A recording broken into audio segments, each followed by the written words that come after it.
Heartful greetings, respected elders, and dear brothers and sisters.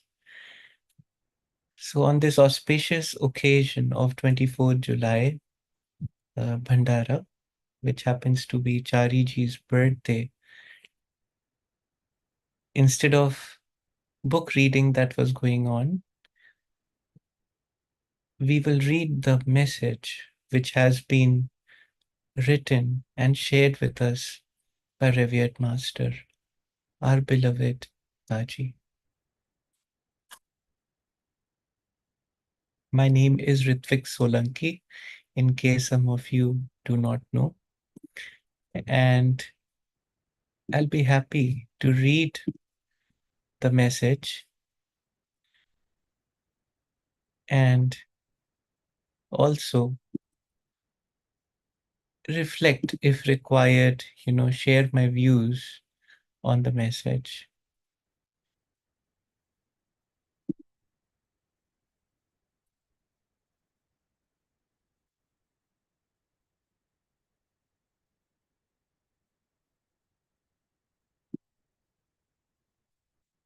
Okay, so I'll just give me a moment and I'll just connect. All right.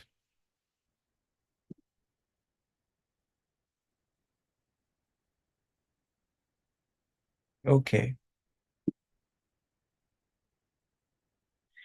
From individual harmony to divine harmony. It starts with a very, very beautiful and a profound line by revered Babuji Maharaj. We get power from our thoughts. It happens only when we create perfect harmony between things of our making and those of the divine.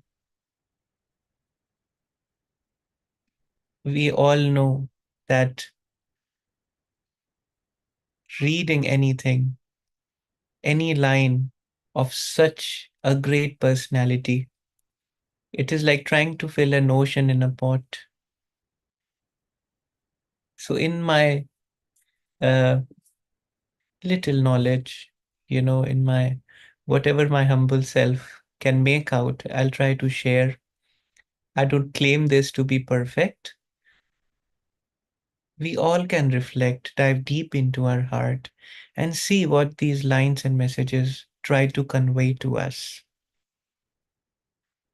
So, here Babuji Maharaj is telling that yes, thoughts have power, but the intention behind it, behind the thought, makes it more powerful and or effective. And that can only be possible when we who are creation of the divine are in perfect harmony with our surroundings, which is also the creation of the divine. Dear sisters and brothers, James Allen said, "As a man thinketh in his heart, so is he." Lord Buddha taught, all that we are is the result of what we have thought. We understand that thoughts have power and we are affected by the power of thoughts. Negative thinking can lead to misunderstandings and conflict in relationships. Assuming the worst about someone's intentions can create unnecessary arguments. Having negative thoughts like, I can't do this, or I'll fail, hinders performance at work or school, leading to underachievement. Moreover, negative thoughts diminish our enjoyment of everyday activities. Constant worry or preoccupation with adverse outcomes prevents us from fully engaging with aspired life pursuits. Persistent negativity leads to a general frustration with life, when even positive experiences are overshadowed by the negative outlook. Negative thoughts even affect our immune responses negatively. Persistent negative thinking leads to exacerbates conditions like depressions and anxiety. Thoughts like, I am not good enough, or things will never get better, create a cycle of despair and worry. Constant self criticism and negative self talk erode self esteem, making individuals feel unworthy. Positive thinking helps manage stress and reduce anxiety, promoting a calmer mindset. Such a mindset improves mood and builds mental resilience, making individuals more resilient. Optimistic people often live longer and healthier lives due to better overall health and lower stress levels. Moreover, those who are endowed with a positive mindset remain hopeful. People who have lost hope have lost everything, and worse, can even become suicidal. Our thoughts are shaped by many influences, including some scars, upbringing, and the environment provided by the communities, families, and media we consume. I hope we remember that talk of Revered Daaji, where he said that someone please request these uh, data providers in India for mobile that they should increase the price of data, because a lot of that free data which is being given is not being used judicially by the young people. So here we continue. Epigenetics also plays a crucial role. So we understand epigenetics. We have been doing that course and seeing in the knowledge sessions of 360 degrees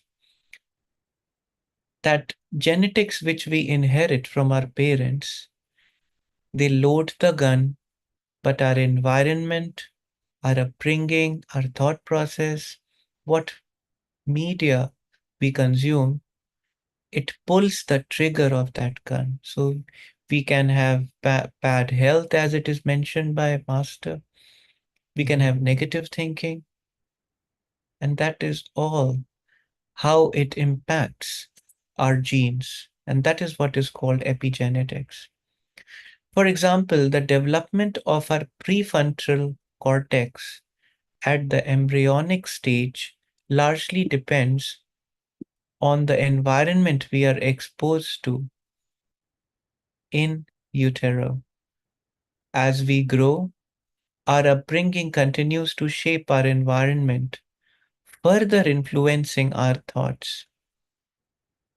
Matthew Killingsworth conducted an interesting experiment at Harvard University using modern technologies to measure the quality of people's focus.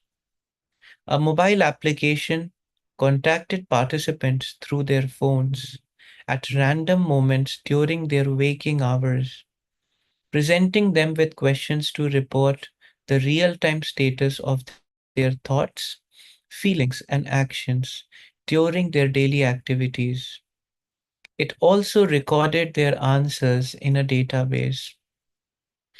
The database currently contains nearly 250,000 samples from around 5,000 people from 83 countries who range in age from 18 to 88 and collectively represent every one of the 86 major occupational categories.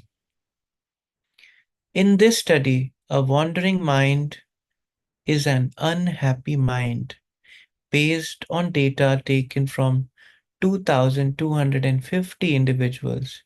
He found out that here are the points, here are the findings from that research. Mind wandering occurred 47% of the time. People are less happy when their mind was wandering than when it was not. And it is not unhappiness that makes us unfocused, it's the other way round. Lack of focus leads to unhappiness. So, we have been reading Designing Destiny in our lullaby sessions at 9:15 p.m. And we have been seeing and discovering how beautifully, how miraculously Revered Daaji scientifically connects, goes to the level of each human being and their understanding, and how beautifully he connects spirituality and divinity. And that's what is being mentioned in the research which is here. Creativity is a state of positive focus. This is a very, very important line again. Creativity is a state of positive focus. Can a wavering, unregulated mind be creative? In its own way, the negative mind also focuses by settling repeatedly in multiple negative channels. This tendency robs the mind of its creativity. A wavering and unfocused mind cannot have any grip on happiness. That is why Lord Krishna made the grand declaration, Ashantasya kutah sukham. Where is happiness for one who is unsettled? This is from Bhagavad Gita, Adhyay, chapter 2, verse 66. We all have unique problems. Can there be one solution to all these prevalent issues? Seeking one solution to all existential problem is humanity's eternal quest. Let us visit the Mundaka Upanishad and try to understand the question posed in verse 1.1.3. A householder approaches the teacher and asks, Sir, what is that through which, if it is known, everything else become known?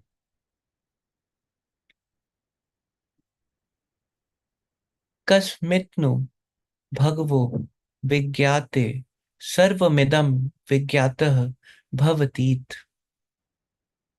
My submission is that this search can never end through mere knowledge.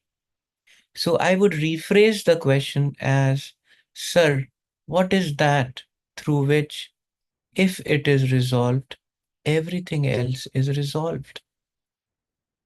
My answer to this question is as follows.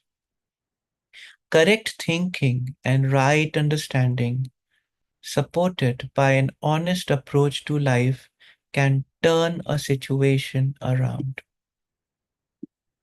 This outcome is established through the regular contemplative heartfulness practice of meditation, cleaning, and prayer, which refine and redefine our lives.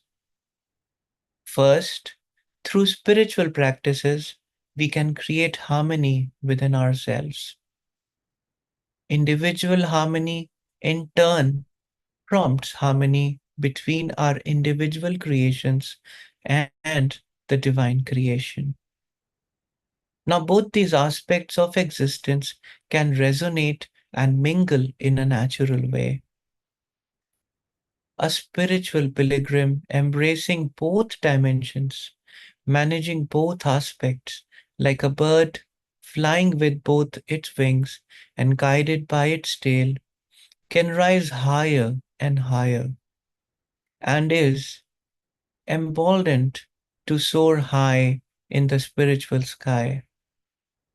Such a spiritual pilgrim will have just the right intentions and hence right thinking and correct understanding, and thus will always have a positive outlook on life.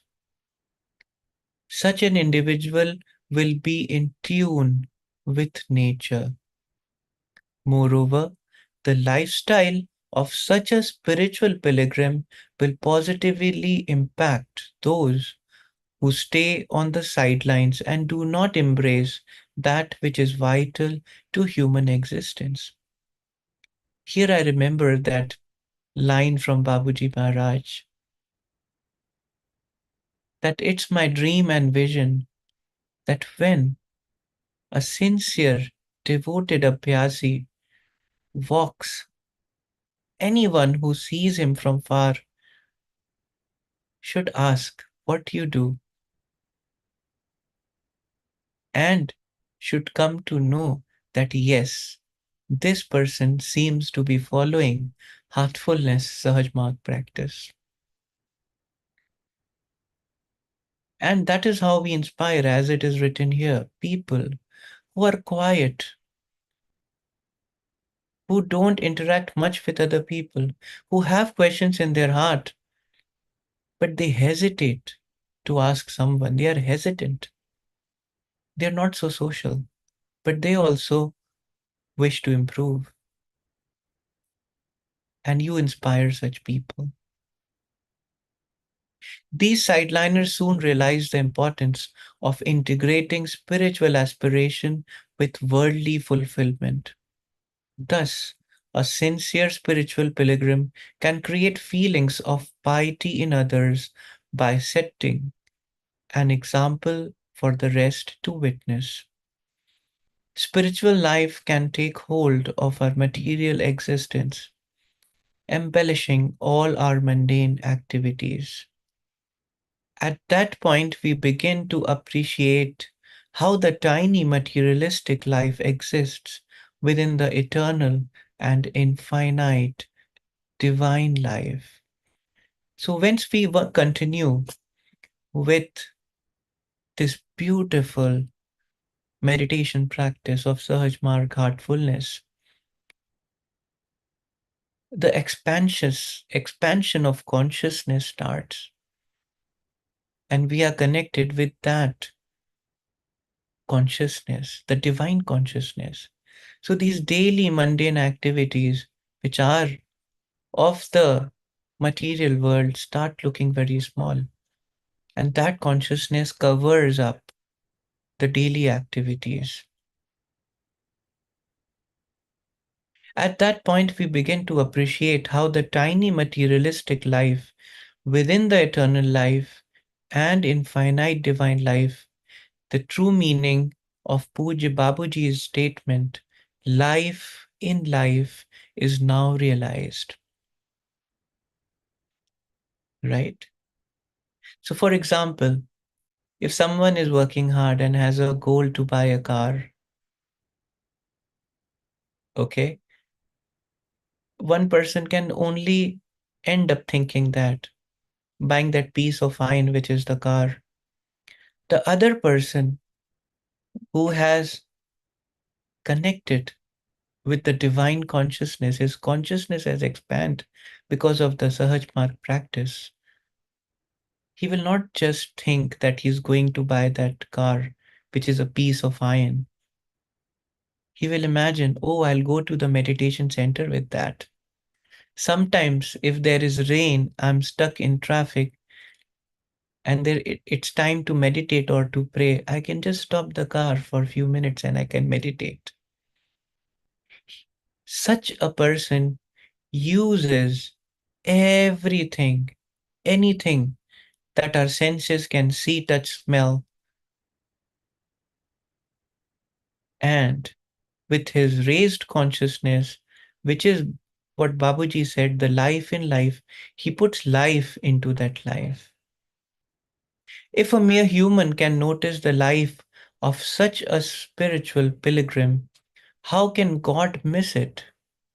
In the words of Babuji, when a man approaches God after proper making of self, of himself, he, he means God here, takes a different view of him.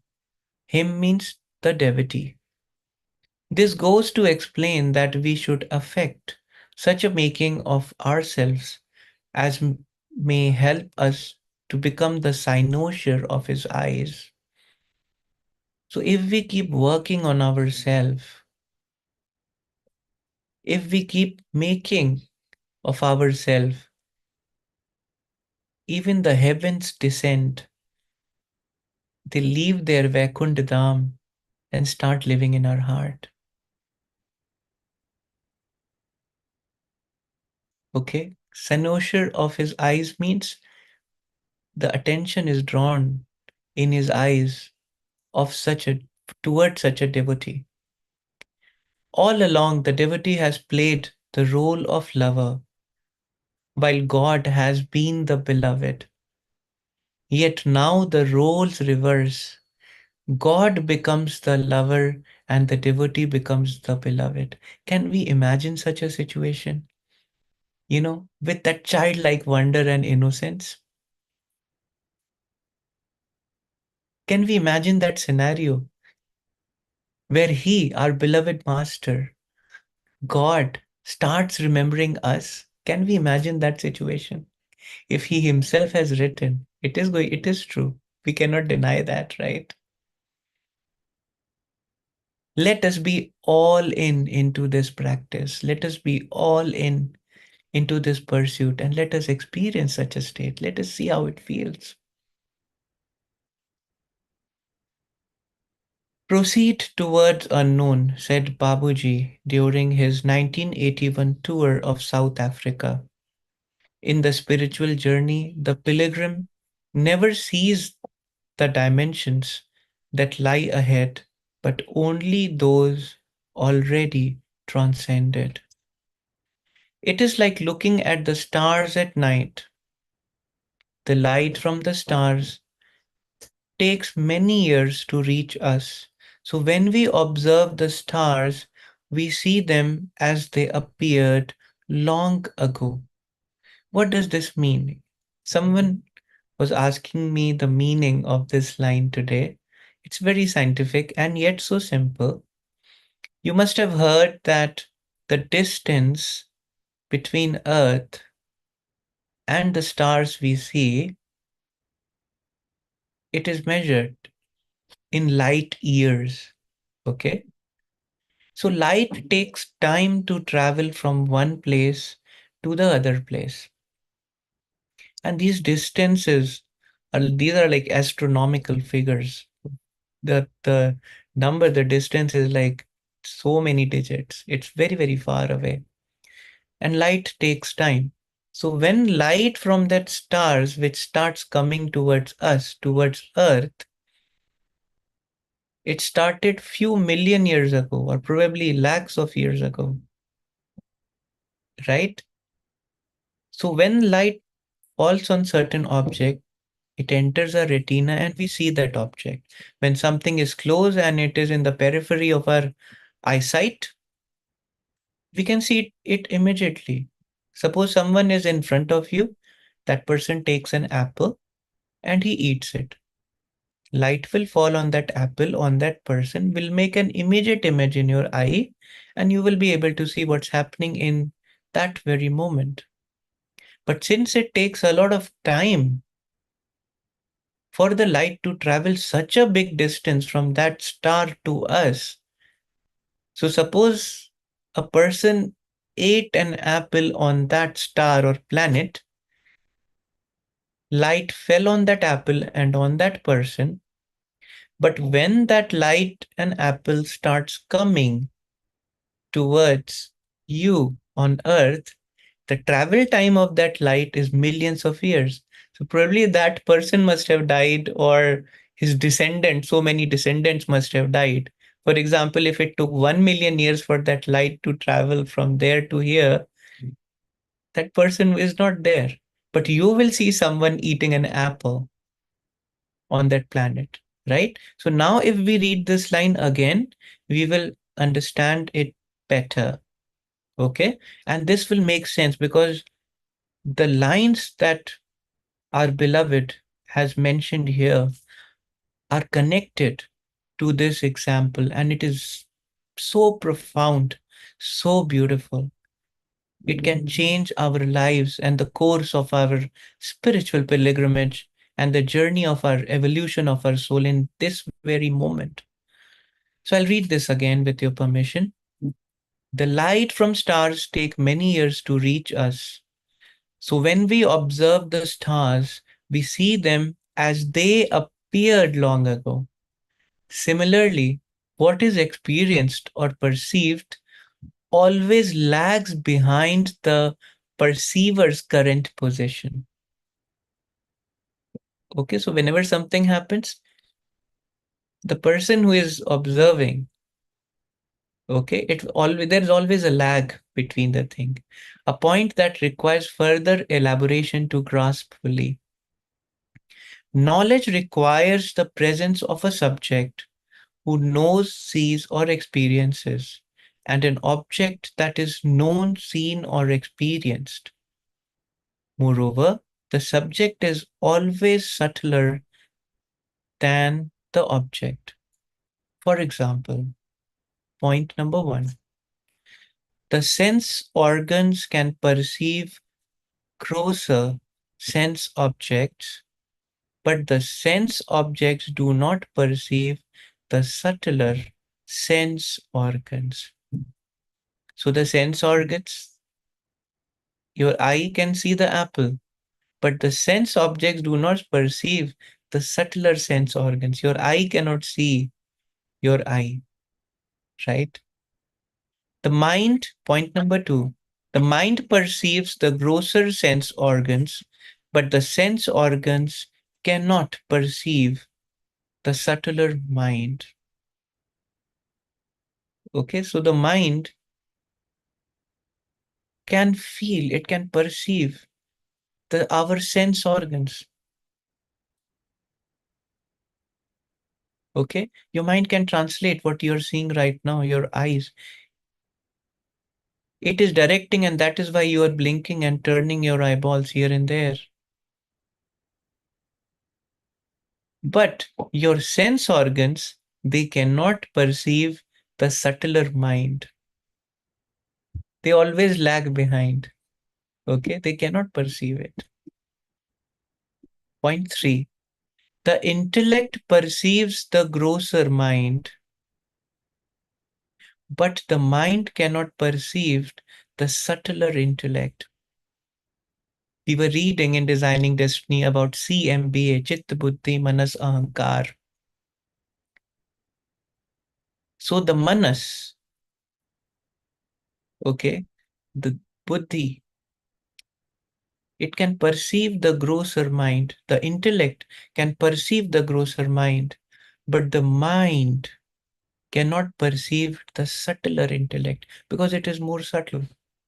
Point four, consciousness perceives the grosser intellect, but the intellect cannot perceive the subtler consciousness. So, what is most subtle here in all these 4 points? A subtle consciousness. And imagine the sense organs, the mind, which is mentioned here, even the intellect, which is called subtler, our sense organs and other things cannot perceive that. Imagine the highest thing mentioned amongst these 4 points, a subtler consciousness. Can that be perceived? The knower is always subtler than the known. The known is always grosser than the knower. I think this line is very clear, right? The person who is the knower, Lord Krishna, Babuji Maharaj, our beloved master, Chariji, the hierarchy. The knower is always subtler than the known. Even the teacher that was there in your class, even your mentor wherever you are working, the knower is always subtler than the known. The known is always grosser than the knower. I hope I've tried my best with my own little understanding. Okay. It is interesting to note that the fact of the knower being subtler than the known parallels the struggle faced by researchers when attempting to measure particle activity. Unless the instrument used to measure the particle activity is subtler than the particle under observation, the act of measurement interferes with the particle's behavior, making the particle challenging to observe. I think it's pretty clear, right? Person who's observing should be here. Okay, even the machine, even the equipment, it should be subtler than that particle. Given that the knower is always subtler than the known, we can understand the following.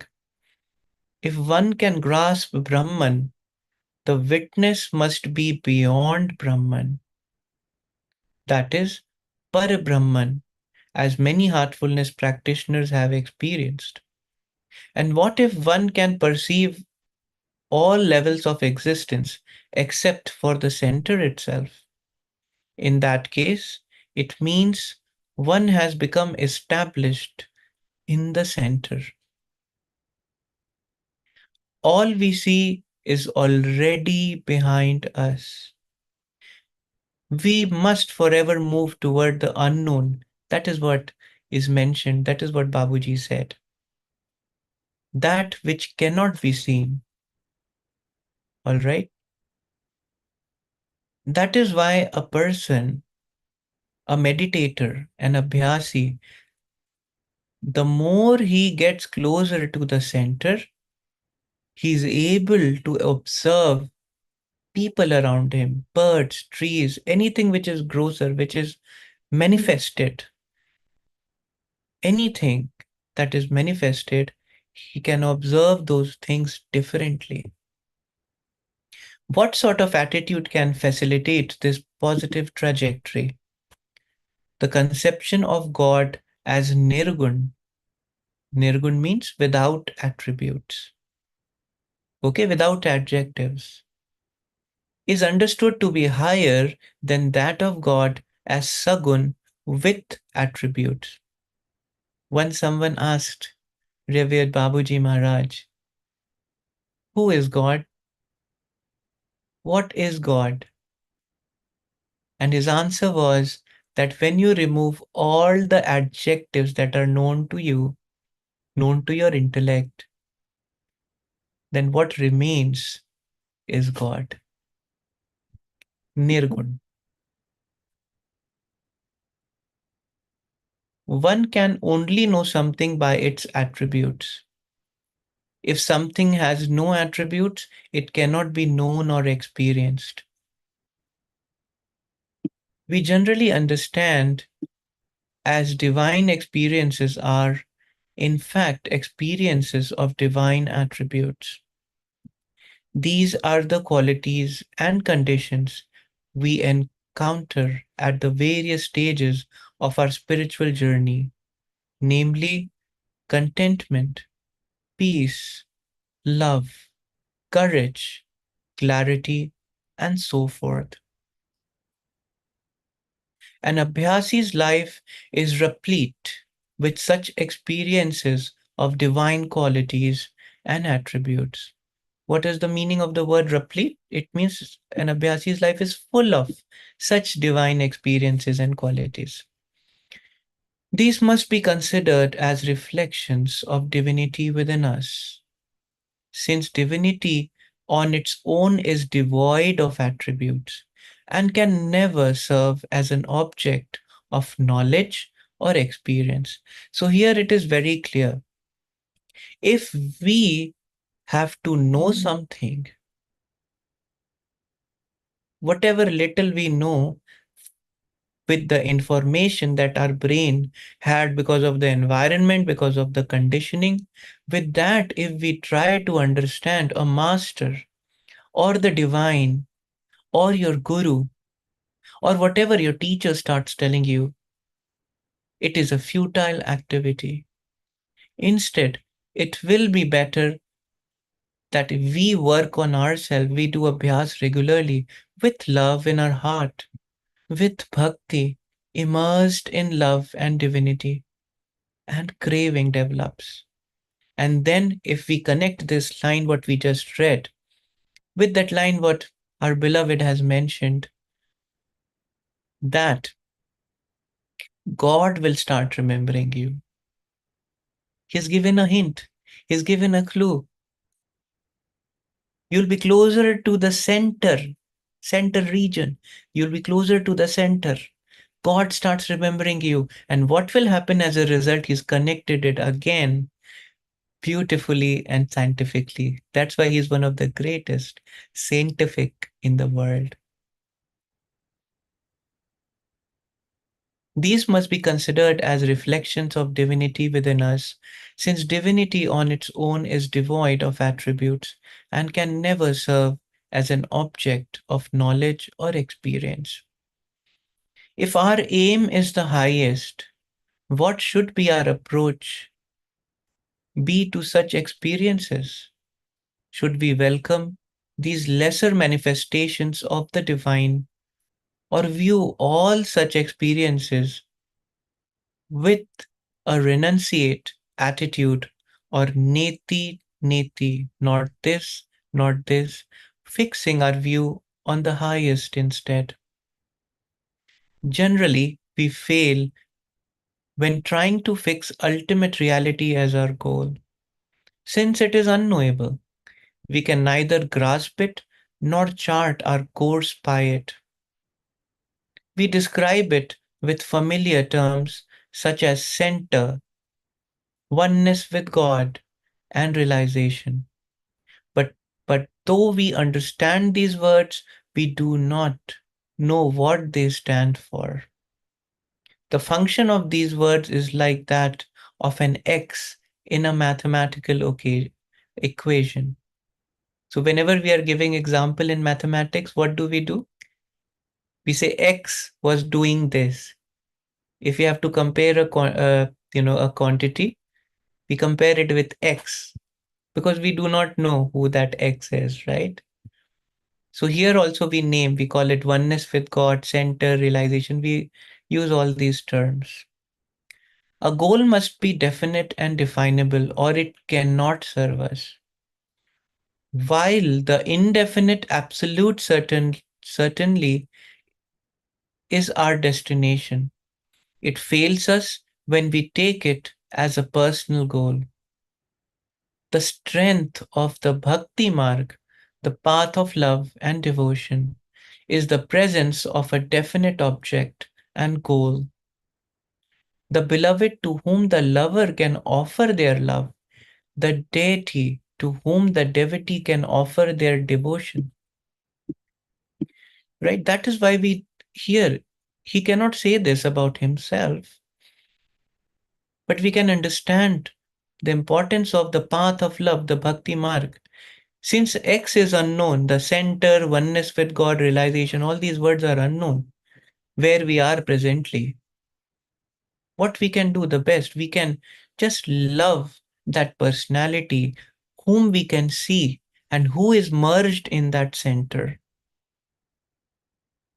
who is a realized soul, if we may call it, who is one with God, none other than our beloved. But we have to keep in mind the next lines. A traditional criticism of the Bhakti Marg is that all its adherents tend to remain firmly entrenched in the realm of form attribute, and ritual, and are disinterested in rising beyond them. However, if the bhakta's object of devotion is a master of caliber, one who is both sagun and nirgun, with attributes you can see, you can listen, and nirgun as well, merged with the center, merged with that consciousness, that divine. The path of bhakti can then serve as a bridge leading us from the knowable to the unknowable. It is a sagun approach leading to a nirgun outcome. What a beautiful line it is. It is a sagun approach from what you see to the nirgun approach. Someone asked Babuji Maharaj, what is the connection of a meditator, of an abhyasi, with a master? And he replied, it's in three stages. First, it is from body to body. Second, it is from heart to heart. And third, it is from soul to soul. And then, even all the three are gone, and you and your beloved become one. During our journey, we uncover numerous divine attributes within us that significantly influence our spiritual condition. However, nothing impacts our spiritual condition as profoundly as bhakti. The most useful way to approach experiences of divine attributes is in a manner that strengthens our bond with the Master, who serves as the bridge to the ultimate. By identifying these experiences with the Master and treating them as gifts, we strengthen the bonds of love with which He takes us towards infinity. Similarly, if we approach life's bitter experiences with the same love and gratitude towards the giver, the enigma of life can be thoroughly solved. What is the meaning of word enigma here? The mystery of life. Okay? So if we have love and gratitude towards the giver, the mystery, the enigma of life can be thoroughly solved with love and respect, beloved Daaji.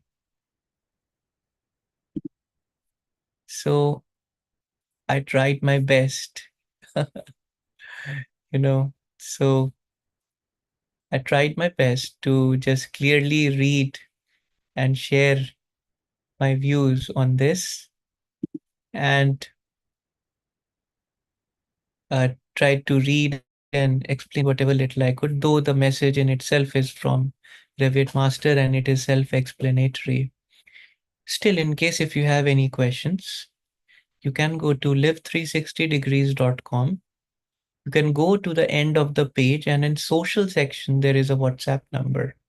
You can drop your queries there. All right. So thank you so much for listening and attending. Let us all imbibe the beautiful message for the path of love and bhakti mentioned by Revered Daji. Thank you.